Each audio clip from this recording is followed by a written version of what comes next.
नमस्कार सखा और सखियों, आप सभी का स्वागत है हमारे चैनल है गोविंद में। दोस्तों, इस दुनिया में कर्म को मानने वाले लोग कहते हैं भाग्य कुछ नहीं होता और भाग्यवादी लोग कहते हैं किस्मत में जो लिखा होगा वह होकर रहेगा। यह विषय अनंत काल से बहस का विषय बना हुआ है। जीवन में कुछ पाना है तो मेहनत तो करनी ही पड़ेगी। मंजिल उन्हीं को मिलती है जो इसकी और कदम बढ़ाते हैं। दोस्तों, इस विषय को एक कहानी से समझते हैं और भगवान कृष्ण कर्म के बारे में क्या कहते हैं। पुराने समय की बात है। एक महान संत हुए जिनका नाम ज्ञान भट्ट और उनके दो शिष्य थे। एक का नाम कर्म भट्ट और दूसरे का नाम भाग्य भट्ट था। एक दिन कर्म भट्ट और भाग्य भट्ट के बीच बहस छिड़ गई कि कर्म बड़ा है या भाग्य।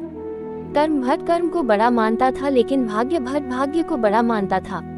इन दोनों के बीच बहस इतनी बढ़ गई कि उन दोनों को अपने गुरु के पास जाकर इसका उत्तर मांगना पड़ा। उनके गुरु ज्ञान भट्ट ने कहा, मैं इसका उत्तर तुम्हें जरूर दूंगा, अगली सुबह तुम दोनों मेरी कुटिया के आगे मिलना। ऐसा कहकर ज्ञान भट्ट ध्यान लगाने चले गए। अगली सुबह कर्म भट्ट और भाग्य भट्ट सूर्य उदय होने के बाद अपने गुरु की कुटिया के आगे खड़े हो गए। जब उनके गुरु कुटिया से बाहर आए तब उन्होंने अपने शिष्यों को गहरे कमरे में बंद कर दिया। उस कमरे में रोशनी की एक किरण भी नहीं दिख रही थी। एक दिन बीता, 2 दिन बीते, उन दोनों की भूख और प्यास से हालत खराब हो गई। भाग्य भट्ट ने सोचा, जो मेरे भाग्य में लिखा है वह तो होकर ही रहेगा, उसको तो मैं बदल नहीं सकता, इसलिए मैं गोविंद गोविंद जपता हूँ। ऐसा कहकर भाग्य भट्ट ने गोविंद गोविंद जपना शुरू कर दिया। लेकिन कर्म भट्ट को यह मंजूर नहीं था। उसने सोचा, मुझे कर्म करना पड़ेगा, नहीं तो मैं भूखा मर जाऊंगा। इसके बाद कर्म भट्ट खड़ा हो जाता है और खाने पीने की तलाश शुरू करता है। कर्म भट्ट कभी किसी चीज से टकरा जाता था और कभी उसके पाँव में चोट लग जाती थी, मगर वह थका नहीं, हारा नहीं और खोजता रहा। आखिर में उसको एक मटका मिला। जब उसने मटके के अंदर हाथ डाला तो उसके अंदर चने मिले। चनों को पाकर वह इतना खुश हो गया जैसे कि अमृत मिल गया हो। इसके बाद वह बैठकर चने खाने लगा। चना खाते खाते कभी उसके मुंह में कंकड़ आ जाते थे। वह इन कंकड़ को भाग्य भट्ट को दे दिया करता था। अगली सुबह जब उनके गुरु ने अंधेरे कमरे का दरवाजा खोला तो कर्म भट्ट का पेट अच्छे से भरा था लेकिन भाग्य भट्ट भूखा था। कमरे का दरवाजा खुलने के कारण जब उस कमरे में रोशनी आई तब कर्म भट्ट के होश उड़ गए। कर्म भट्ट भाग्य भट्ट जो कंकड़ समझ कर दे रहा था वह कंकड़ नहीं थे, वह सब हीरे थे। दोस्तों, इस कहानी का अर्थ हर इंसान के लिए अलग अलग हो सकता है। जैसे बारिश का पानी सभी पेड़ पौधों पर एक साथ गिरता है, फिर भी किसी पेड़ में लाल फूल आते हैं और किसी पेड़ में पीले फूल आते हैं। अब हम बात करते हैं कर्म बड़ा या भाग्य। कर्म और भाग्य दोनों एक दूसरे से संबंधित हैं। उन्होंने कोई छोटा या बड़ा नहीं है।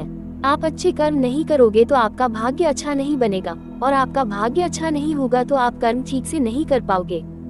भगवत गीता के अध्याय 3 के 8वें श्लोक में भगवान श्री कृष्ण अर्जुन से कहते हैं, अपना नित्य कर्म करो क्योंकि कर्म न करने की अपेक्षा कर्म करना श्रेष्ठ है। कर्म के बिना शरीर का निर्वाह नहीं हो सकता। दोस्तों, आपको जो कहानी सुनाई थी उसमें भी कर्म भट्ट हो या भाग्य भट्ट, दोनों को कर्म तो करना ही पड़ा।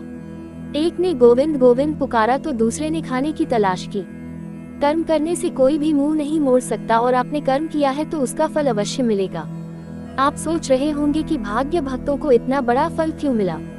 इसके लिए भगवत गीता के 18वें अध्याय के 66 श्लोक में श्री कृष्ण अर्जुन से कहते हैं कि संपूर्ण धर्म का आश्रय छोड़कर क्यों केवल मेरी शरण में आजा, मैं तुझे पापों से मुक्त कर दूंगा, तू चिंता मत कर। दोस्तों, इस कहानी के निष्कर्ष के बारे में बात करते हैं। कर्म या भाग्य दोनों में से कोई बड़ा या छोटा नहीं होता।